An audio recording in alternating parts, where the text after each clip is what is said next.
Бид бүгд замд гардаг. Замд таарлах овоод.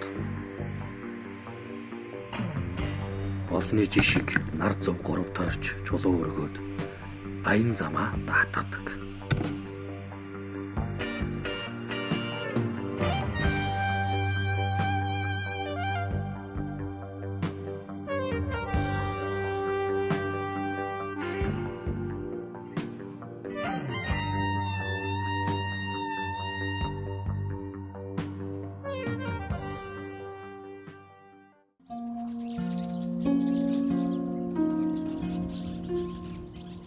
Өрөөлийн нэгэн өнгөцгөн харахад овоолсон хитэн чулуу юу.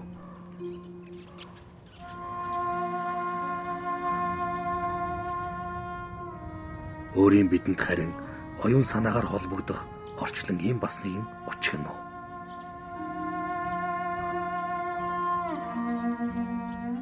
Энэ овоо гэдэг зүйл бол манай монголчууд болоод Төв Азийн соёлд их чухал үүрэгтэй нэг юм соёлын дурсгал байгаамаа.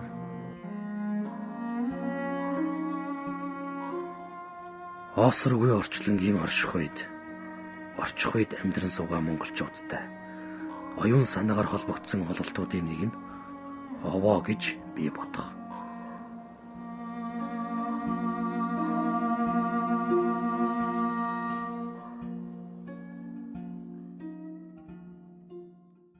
Байгаль дэлхий бүгд амьтаа эзэнтэй цаанаа бол одоо хүнтэй далдын сэжим холбоотой гэж үздэг байсан. Энэ бол бөөмөргөлийн ч ойлголт биш. Язгуур сайхан байгаль дэлхийтэй хандах ойлголт юм аа. Энэ буддны шашны үед ч гэсэн энэ ойлголт дандаа дэлгэрч түгэж ирлээ. Тэгэхээр бид байгаль дэлхийн цаад эзэн байна гэдэг одоо өвөг дээдсийн захиасыг бол их сайн санаж явах хэрэгтэй л дээ. Тийм учраас хэдэн үеийн туршид өвөг дээдс бол тэр зам хөтлийн даваан дээр заавал овоолго, чулуун овоолго босгож, тэнд хүндэтгэлтэй хандаж, энэ дээр газар усны эдэд эрт цугладаг юм а, энд бол дээж өргөе гэсэн сэтгэлээр л хандаж ирлээ.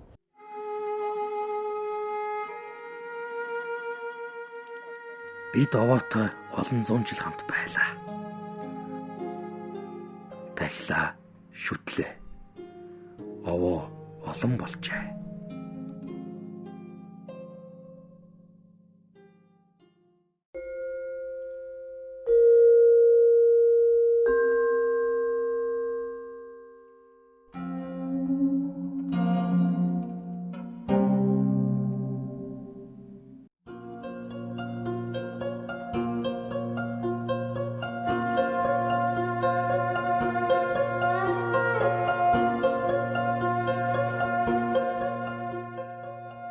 Хүмүүс бид овоог олон төрөл болгож, олон янзаар засаж, олон өнгө төрхтэй болгосон байна.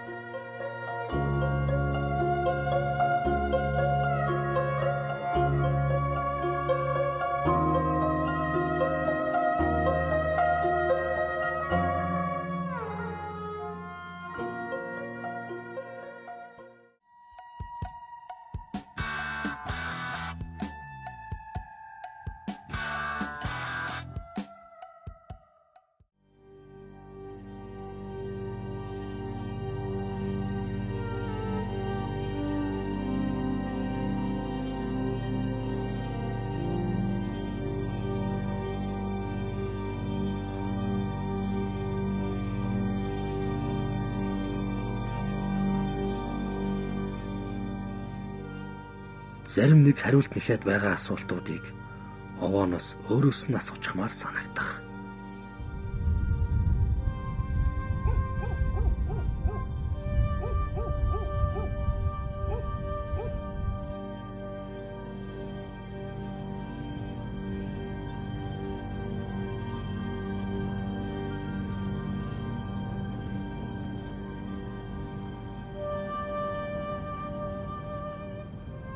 Хотоос гараад хашаагаар хүрээлэгдсэн овоотой газар зогслоо. Бүгд л овоог тойрч, арх задалж, аян замаа ерөөсөн.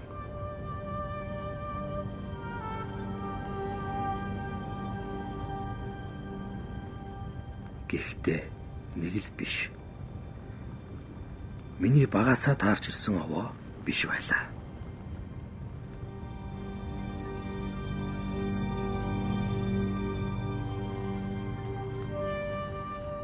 Цаг хугацаатай давхцаж бодоход ойтай. Багасаал тэгэж өвгдөө ичсэн заасан сургаал нь тийм үү овоо тааруул овоонд чулуу нэмж уграа гэж. Тиймэрхүү их тал явдаг.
Могоогоор ороогдсон бас нэгэн овоо. Орчинг бүрдүүлжээ.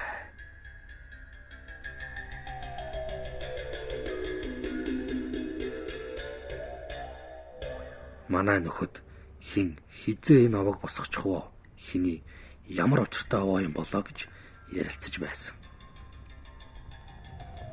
Бодгол.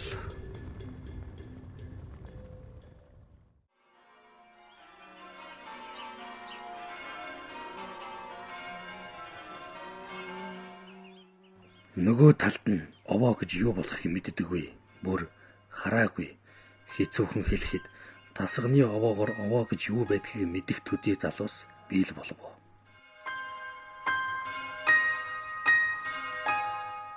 Шороонд гандаж, шонд шахагдсан халдсан толгой. Бидний мэдих тасганы овоо. Хотын төвд байх цорын ганц овоо.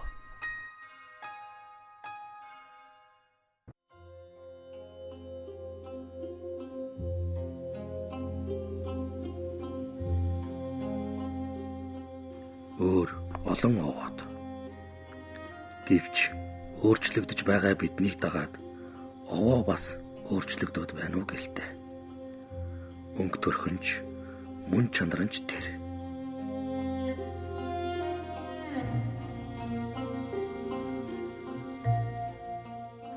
Эзэнтэй чимшиг, эзэнгүй чимшиг энэ олон овоодыг энэ чигээр нь орхих уу? Аль эсвэл уламжлал шинжилэлтэнд ойртуулах уу?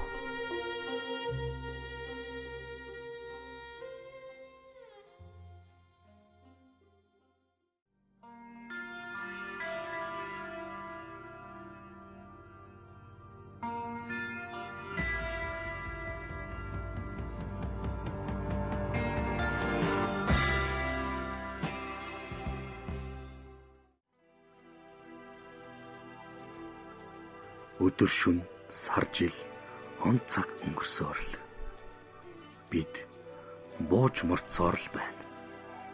Овоо биднийг хүлээсээр, угтсаар, үдсээр л.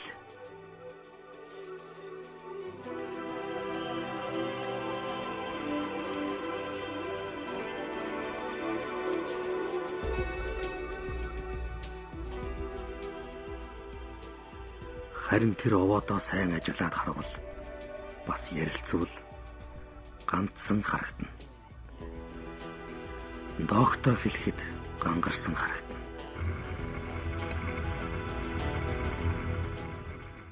За овоон дээр бол дурын зүйлийг бас тавьж болохгүй. Овооны голд бол дээр үед заваа залам гээд цэнхэр болон цагаан өнгийн бүс таваг уйдаг. А түүний уртталд бол энэ малынхаа одоо адуу малынхаа өс гэлгсаас авч уйдаг тэв ёс байсан бол өнөөдөр бол хадгаар солигчээ.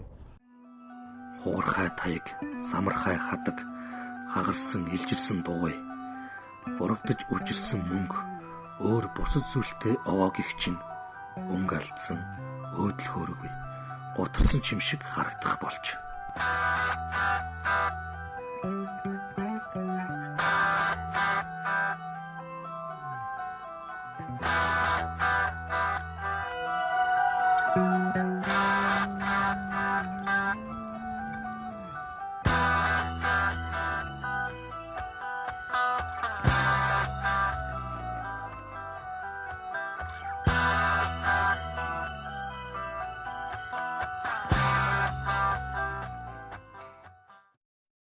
За овоонд бол таяг тавьж болно.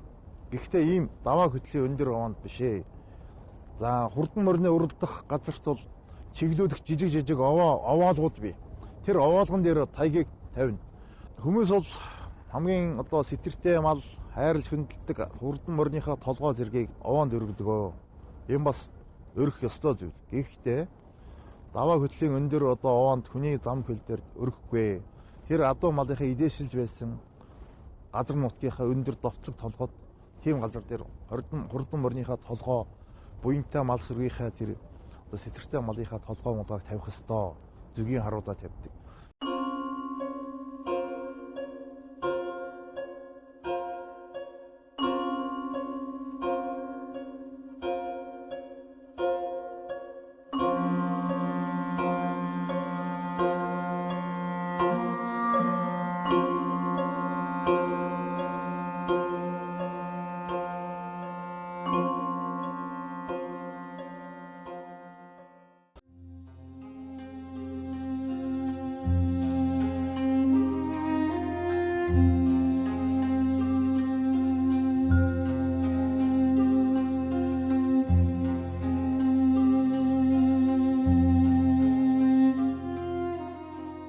Тахилах довоо ямар байх тухай би харж байсан санагдана.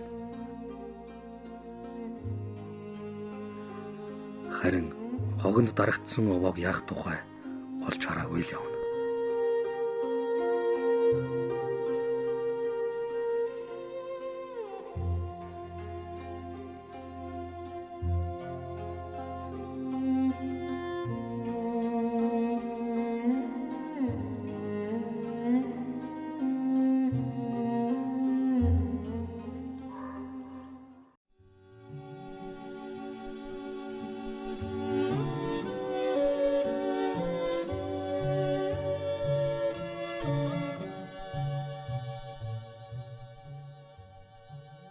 Одоогийн бид овоог яг ямар хэмжээнд ойлгоод байна вэ гэдгийг өөрөөсөө асуух.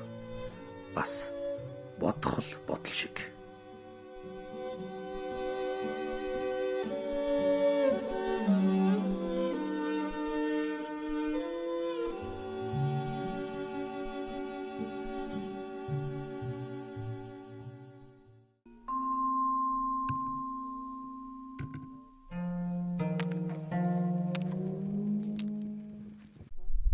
Өөрийнхөө хэмжээндээ тэгээд нэг овоо тааруулж чулуу өргөчхөөд нэг 3 таарчхаа тэгэл тэгжил явах юм даа овоонда нэг мөрөгчхөөд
Сүү бол их ховор өргөдөг байсан.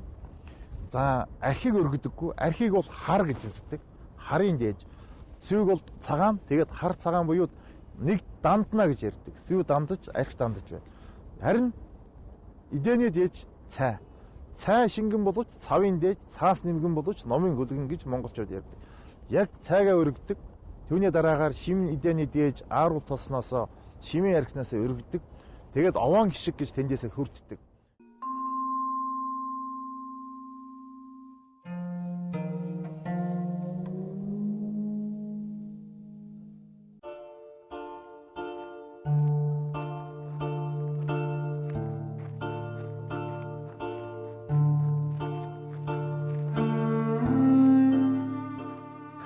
Өнөө цагийн нийтлэг жишгээр бид овооны их таньда, олдсны их мандаа гэж тойрдог, даатгадаг. Хэн нэгний зааснаар л ингэх ёстой гэж сурч авсан, хөвшсөн. Ийм байсан, ийм байна, ийм байлгасаар байх уу гэдгэл хариу нэгсээр овоо овоож хоцорсоор.